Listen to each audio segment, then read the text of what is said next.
You're listening to a Frequency Podcast Network production. The Brock and Dalby Podcast. This is the Brock and Dalby Podcast. Welcome to Wednesday. My name is Brock. I'm Dalby. Were you a yearbook kid when you were in school? Like, did you buy the yearbook every year? Oh, we never bought them. I feel like we always just got them. Really? Yeah. You must have gone to one of them fancy schools. I just got a notification the other day, or like email, saying that pre-orders are open for yearbooks.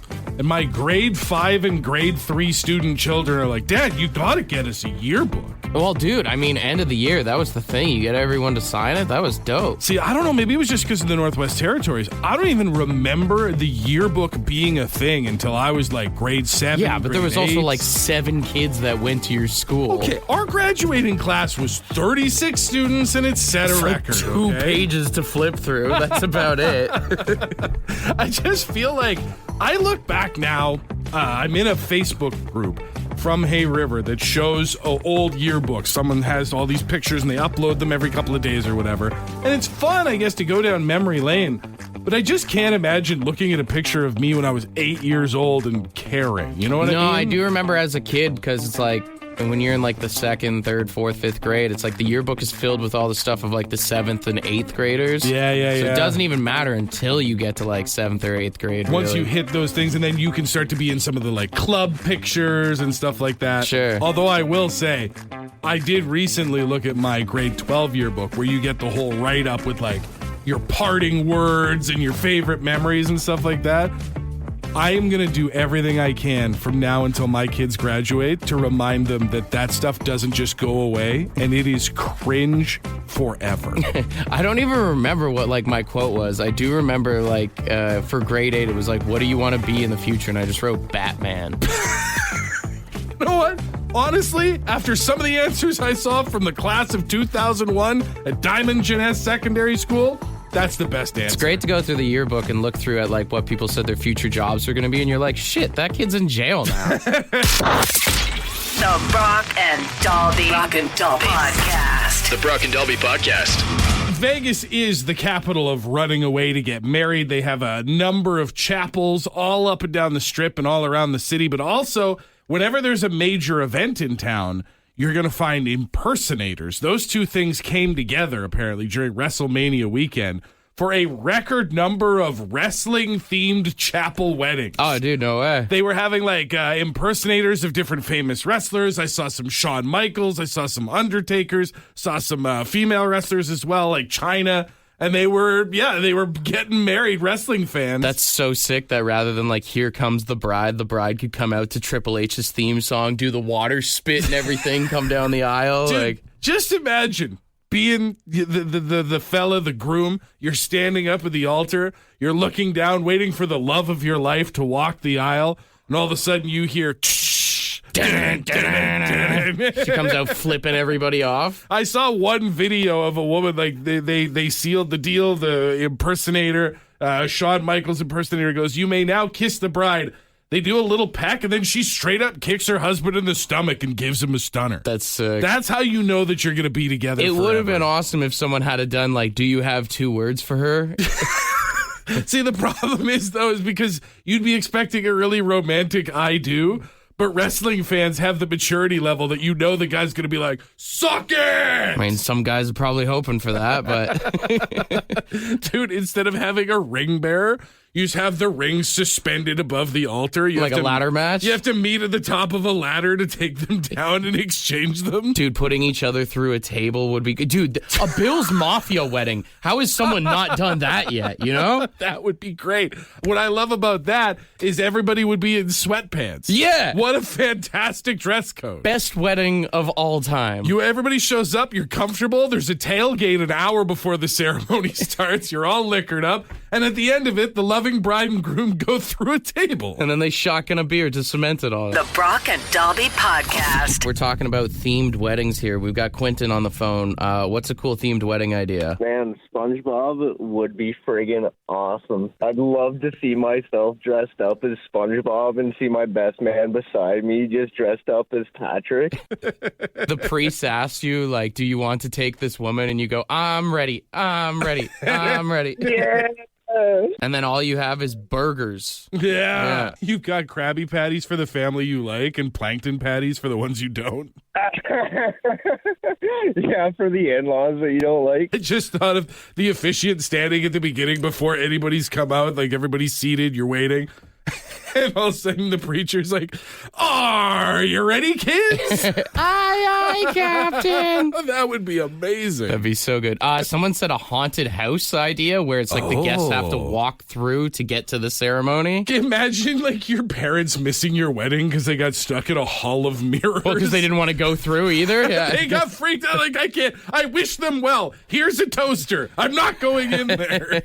Someone said a Jurassic Park themed wedding where they all dress in those like T-Rex costumes. Oh, the inflatable ones? Coming down the aisle to the na na na. Dude. I don't know if I want to do costumes, but if I ever get married again, I kind of want to walk down to the Jurassic Park theme song now that you've done it. We've got friend of the show, Brian, on the phone. Brian, what's a great wedding theme idea? Well, my wife's family used to have these like pirate parties where they'd all dress like pirates and talk like pirates.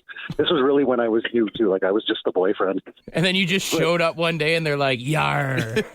Yeah, exactly. Like literally, and they've all got their like little fingers like up in the hooks, and they're all just running around. Everything they say is like, they've got all these pirate jokes. Oh my God! Rather than slipping the ring on the finger, you slip the ring on the hook. Oh yeah, dude.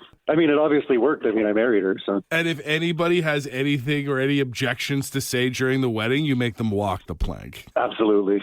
I would also just love the idea of like swashbuckling in, like coming swinging into the reception on like a rope, like Jack Sparrow, would be sick. But is it the groom that comes swinging in on the thing, or is it like the father or the bride has the bride with him and swings in and drops her off? You're stealing me booty. Oh, no, that you can't say that. You can't say that.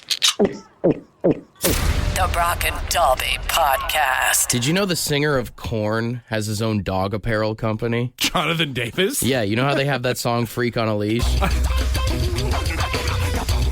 He turned it into a clothing company?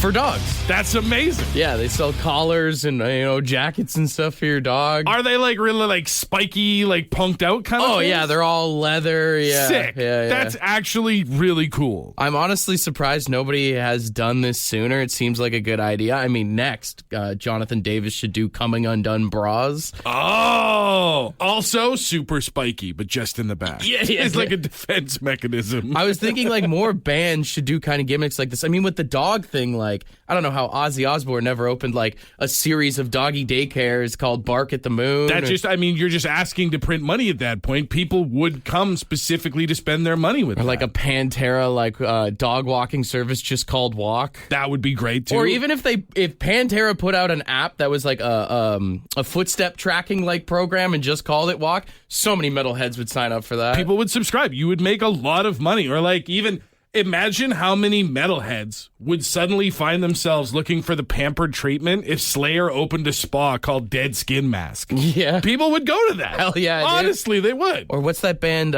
Static X? They could make a stroller company called Push It.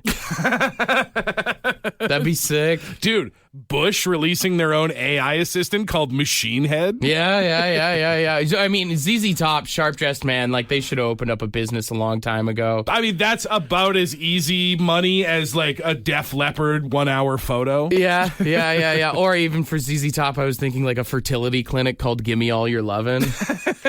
It's a very specific gym where you only work out your lower half and it's just called legs. It's better than the idea I had for Bryan Adams' homemade vasectomy kit. Cuts like a knife.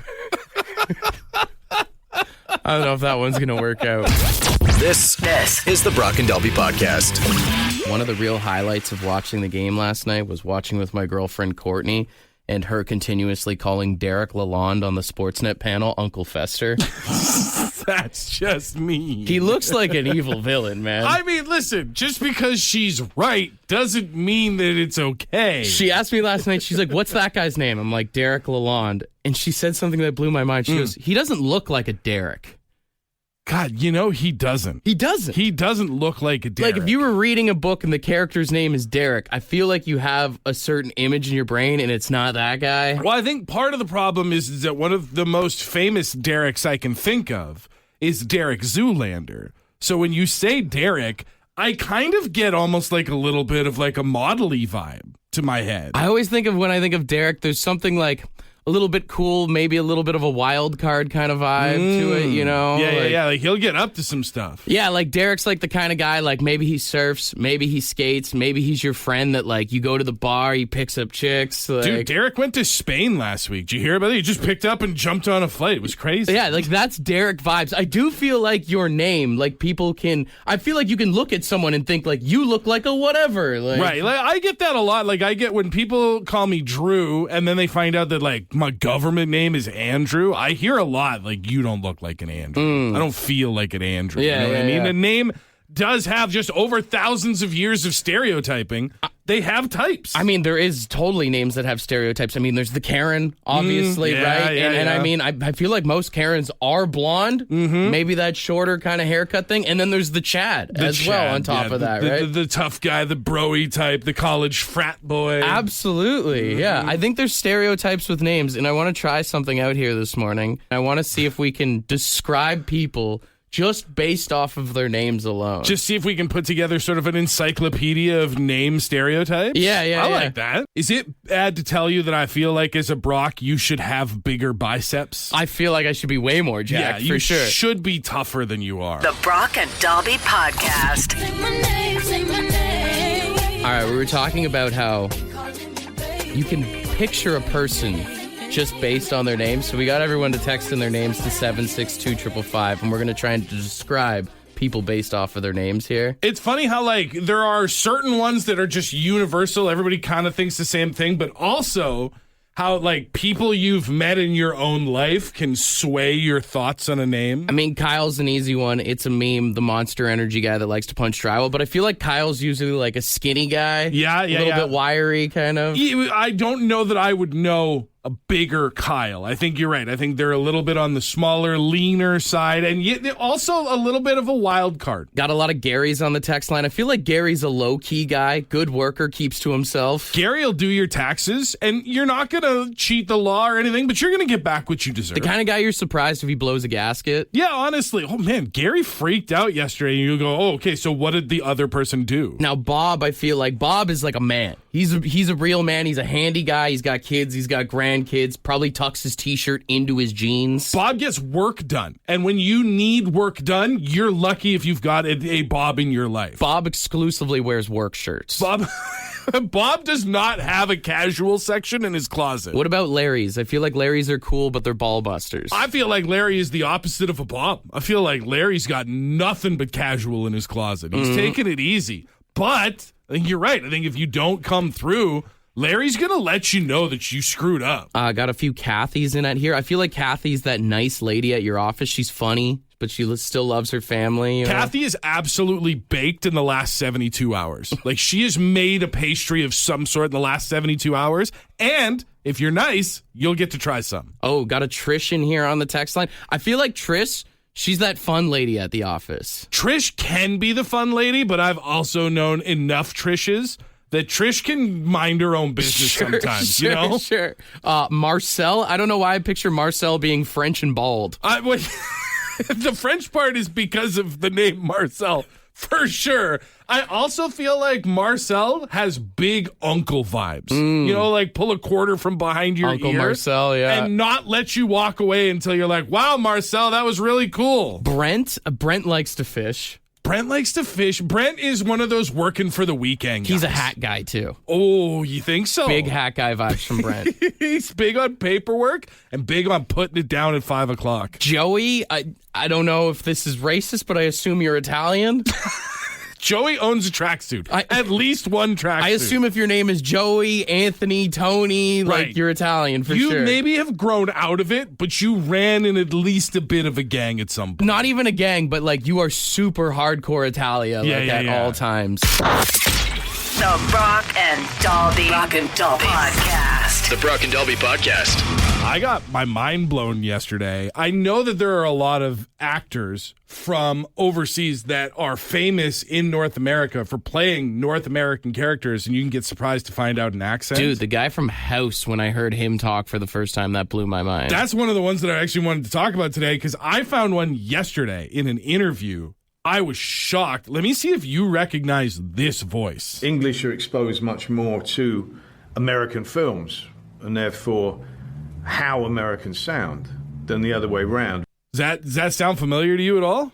Is that David Beckham? It's not David Beckham. Here's one of his North American sounding characters. It seems logical because Marcus also works at PNP and in fact does the same exact thing I do. That's the same guy. I recognize that voice. Who is that? This will give it away. You're either die a hero or you live long enough. Oh, is that Tom Hardy? See yourself become the villain. No, it's Christian Bale. Oh, that's Christian Bale. Christian Bale, Christian Bale's British? Christian Bale is Welsh. English are exposed much more to American film. Blew my mind. I didn't know that. For some reason, a dude who I watched do a lot of like interviews with wrestlers was just doing a Zoom call with with Christian Bale. Yeah. And he's sitting there with his giant bushy beard and starts talking. It broke my brain. I had no idea. But, it is funny because you mentioned Hugh Laurie, the dude from House, who sounds like this. I didn't read it. I didn't read the small print, and it expires, and then I thought, I better get another one. He's a little bit cheeky. Which was crazy because he was this huge comedy actor over in the UK before he became... Treating illnesses is why we became doctors. Treating patients is what makes most doctors miserable. The sarcastic doctor that we all knew. Another one. Do you know who this is? At the time, I thought, no one's going to notice me in this film. It kind of doesn't matter what I do in this film. Thick Aussie accent? Is that the girl that plays Harley Quinn? Go back to jail. Get out of jail with a bomb in your neck. Save the world. Go back to jail and break out of jail before breaking up with the aforementioned madman. I only know that one because I get videos of her on my TikTok feed sometimes. You know what? I respect your honesty. It's the only reason I know that she's You might Australian. know this one then, too. Another thick Australian accent. This lady stood up and made a really long speech. She was a biggish lady in her 60s. Have you ever heard that voice before? No. This is what you might recognize. Oh my God, don't ever leave me. Ever. Good. Because I find you. Isla Fisher is apparently Australian. Really? All the movies she's been in where she has that like really bubbly, like normal American. Yeah, no, it is a full Australian accent. This lady stood up and made a really long speech. She was a biggish lady in her 60s. So look, all these British people, Australians, New Zealand, Welsh, they're all coming over. They're all making a living over here doing our accent. I think there's hope for you to go over there and start filming in a British accent. Yeah, people always get mad at me when I do my British accent. I think it sounds pretty good, innit? All right, you know what? Now that I've heard it out loud again, never mind. I was wrong. I take it back. Come on, lads. Go for a 1 pint. The Brock and Dalby Podcast. Apparently, most of the Walking Dead cast was all British. Dude, I remember the guy's name is Andrew something. The guy who played Rick on The Walking Dead. When I found out that he was British, I saw an interview or something like that after an episode of the show. I was like, how is this possible? The perfect Southern drawl. Carl! It's more like, Carl! Carl! Oi, Carl! I did get a text in here at 762-555 from Jimmy, who said, have you guys ever heard the conspiracy theory that British people don't actually have accents? Which is a new one to me. So wait, the idea is... They're faking it? When they're just talking amongst themselves, they have a normal, well, I guess like an English-sounding voice, and then as soon as someone from here comes into the room, they put on the old fishwife voice? That is my favorite conspiracy now. I will say, though, because even in Canada, there are people that fake accents. I mean, there's a lot of people that really stretch out, like, the buddy accent, like the, for sure. Absolutely, right? As soon as that Out for a Rip song got famous and went viral, people started leaning into accents they didn't have before. Oh, my God. I mean, outside Toronto, there's all those people that are like, like that weird Toronto accent. The Toronto man's vibe is like, that's not even a real accent. Yeah. How did you start talking like So, I this? mean, if we're able to fake accents here, who's to say? So what you're saying is we need to send all the Toronto mans to Hollywood? And a great idea, yeah? The Brock and Dalby Podcast. Right now, we have got Julie on the phone. How you doing this morning, Julie? I'm doing good. How are you? We're doing good. We want to put $1,000 in your pocket, but the question I ask everyone is, Julie, would you consider yourself a smart person? Yeah, I would say. I'm being told that I'm being a little bit negative today because I'm bummed out. I still haven't been in the studio to give away any money. I'm just feeling like it's not going to happen. Julie, I want you to know that that's not about you. I believe in you, and I'm rooting for you. But if you don't win $1,000, it's going to ruin my day. Oh, that's a lot of pressure. All right, with all the pressure on, are you ready to get going here, Julie? Yes, sir. All right, I'll count you in from 3 to 1, then we'll start the timer. 3, 2, 1. What is 59 plus 10? 69. What is the capital of Ontario? Ottawa. The official language of the province of Quebec is what? French. What day is Christmas Eve on? December 24th.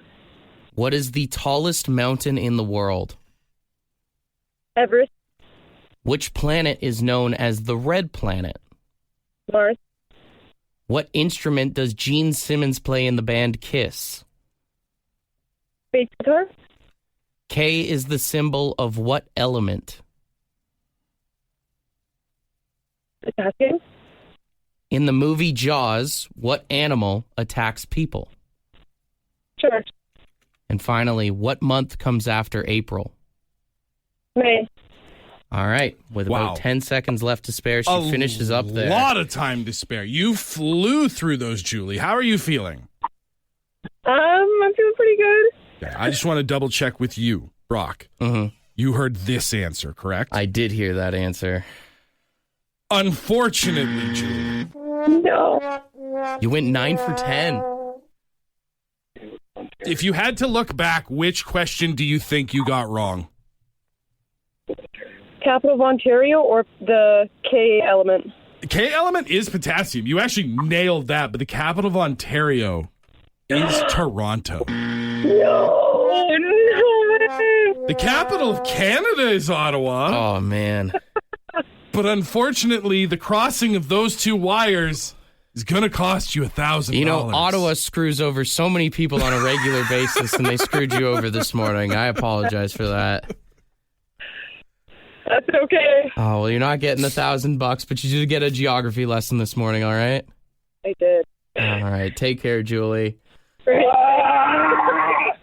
Someone in the car's not happy. He did not sound. She said it's okay. She's not okay. Oh, man. The look we shared when she said Ottawa. That sucks. And then it only got worse because that's the thing is for us, we have the answers. We know. On question 2, she's statistically eliminated. She can't win. But then she goes bang, bang, bang, hits every other question, which only makes it worse. I don't know what kid's having a geography test this morning, but she helps you not get that answer wrong. The capital of Ontario is Toronto, and Julie will never forget that again. This is the Brock and Dalby Podcast. I want to talk about some tariffs off the top of the show if we can. Not necessarily the tariffs themselves, but a perhaps unintended consequence. A lot of clothing coming into North America obviously comes from outside of North America, made in China, made in Taiwan, all that stuff. Apparently, financial and economic experts are expecting a bit of a boom at secondhand stores. Oh, because forward. everything's getting too expensive? Well, that's just it, right? All these clothes that are being produced and brought in under tariffs are going to start getting more and more expensive. We all know businesses will then pass that on to the consumer. So they're saying more and more people are going to be shopping secondhand. I mean, it makes sense, yeah. I'm kind of bummed out about it, to be honest. Why? Well, because if there's more people shopping secondhand, that's less cool stuff I'm going to find myself. True. I mean, dude, the amount of like jerseys that I've got from thrift shops, like, I don't know if it's just like moms giving away stuff or like ex-wives giving away stuff. I like half of my jersey collection I've got at thrift stores. Dude, the first Detroit Red Wings jersey I ever bought for myself was from a Value Village. It was a Steve Yzerman, the classic stylized D on the white jersey. I think it was like a Winter Classic or something like that. Okay.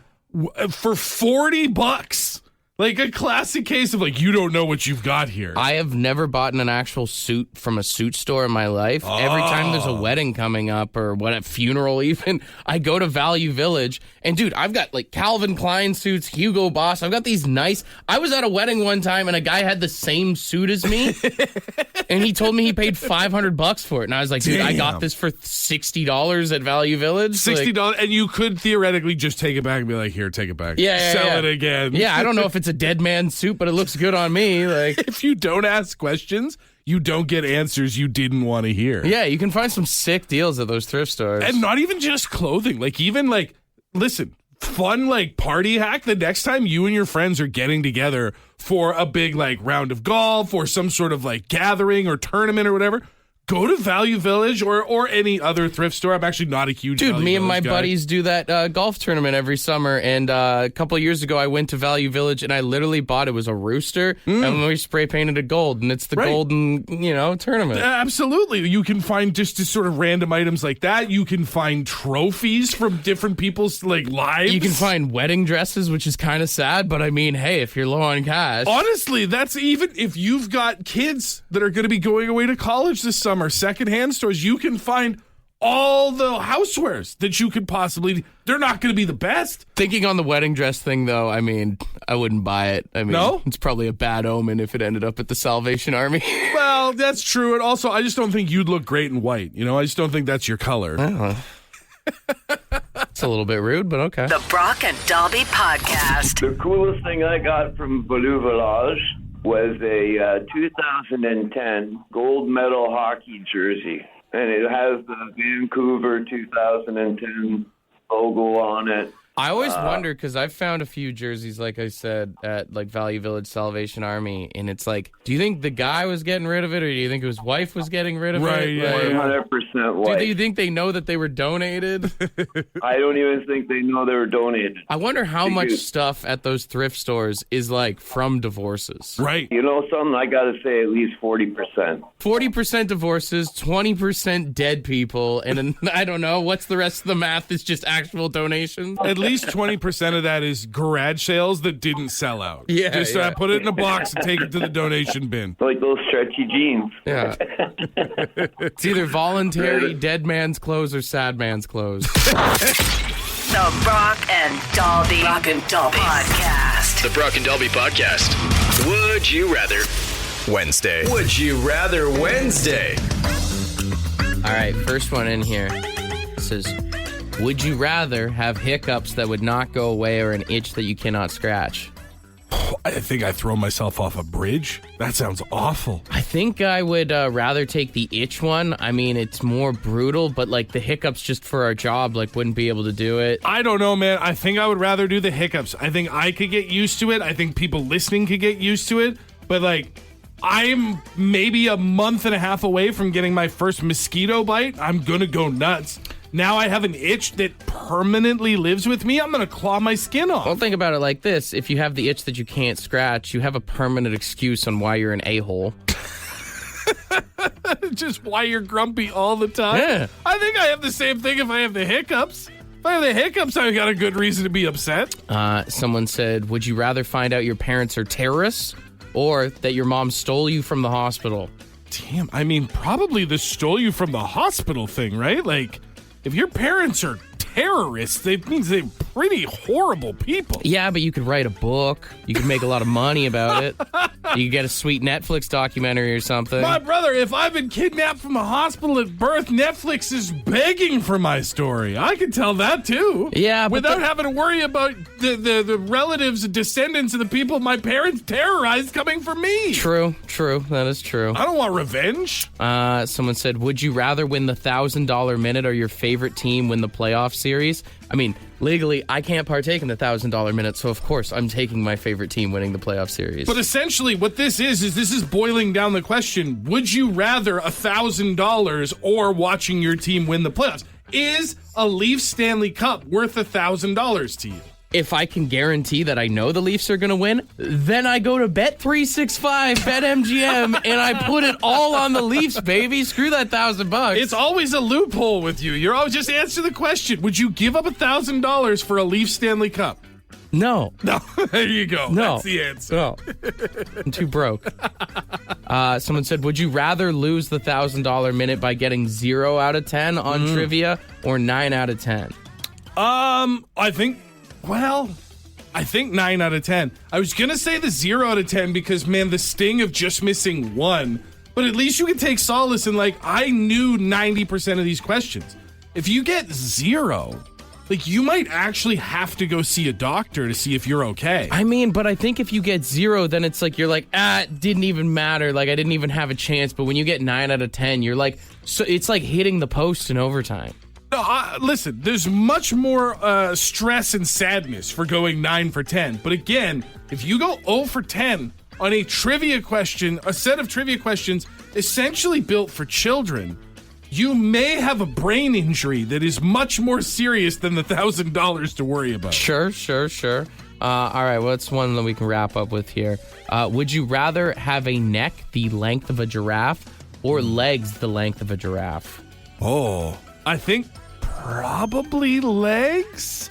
Legs is honestly the answer, because, your neck, that's ridiculous, versus the legs. You could be like the greatest basketball player or volleyball player of all time. That's just it. With the legs, if they're as skinny as giraffe legs, that's problematic because you're likely to fall because we only have 2 instead of 4. But if my neck is giraffe size, every building is built to hurt me. I can't fit in a car. There's no vehicle I could drive in. Mm-hmm. I would be screwed on things like airplanes, buses. I couldn't get around anywhere. I don't know, man. As someone who has trouble seeing at concerts, I'd really appreciate having those legs. This is the Brock and Dalby Podcast. Ed's word of the day. Let's see what he's got. Good morning. Today's word is Buffola. Yeah, Buffola. Buffola. And it's Boffola. Buffola. And it's a hearty laugh. Yeah, I love those. Those are awesome. They're fun to hear. Anyways, that just about does it. Have a great one. Cheers, you're up. Buffola also sounds like a soccer player. Buffola? Yeah. Oh, Buffola, go! Yeah, right. Buffola also sounds like what you'd call somebody who's just straight up lying to you. Buddy, you're Buffola. Yeah. Dude, if someone came up to me and they're like, what are you buffoling about? Whoa. You're right. It has a problematic sound to it if you say it with a little bit of anger. I love your Buffola. I'd be like, what did you just say to my girlfriend? You need to back up and explain yourself. Buffola. Use it wherever you can, but might catch people off guard. Carefully. Want to be a part of the podcast? Leave a message on the Bad Line. The Bad Line is the answering machine for the Brock and Dalby Show. To get the number, text the word BAD to 762-555. Thanks for listening to the Brock and Dalby Podcast.